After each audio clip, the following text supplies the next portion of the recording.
Alright, first step to make shrapnel. You need some form of sheet metal. Next thing you need these. If you don't know where to get these, I'll tell you. You can go to literally any hardware store and ask for tin snips. If they ask why either a child or a very strange adult is wanting tin snips, well, you just tell them what you learned from me. Your friend, Mr. Clean. I want to make shrapnel. The third and final item that you will need for this is some plastic container, or literally any container, for the amount of shrapnel you'll need.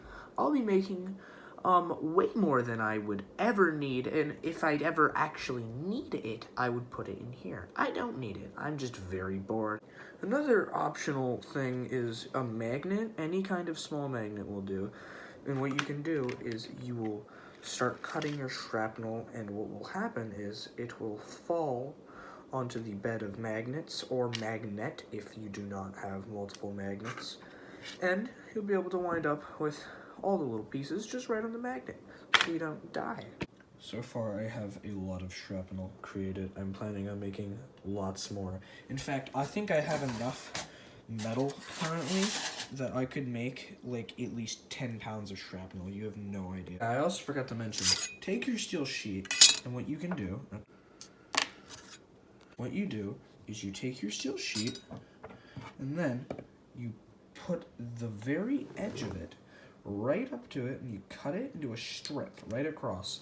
That you make a bunch of them like this, which then you cut them in such a way that you cut them at an angle like that, and like that, and that, and that, and that, until you get to the very end of it, and you'll end up with a bunch of little triangles of shrapnel that are great for the whole family. What you can do to put the shrapnel in while you're making it is you can get your cast iron pan. You can all that. You can just, you know, I didn't think this through. You can take off the shrapnel individually and sprinkle them into your pan. And you can immediately regret doing that because the magnet actually magnetized the shrapnels. And then what you can do is, if you want to get it back, you can just, you know, completely grab that up.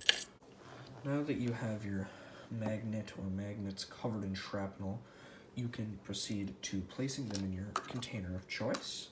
I've chosen a very small plastic container, as you can see. You can just take your shrapnel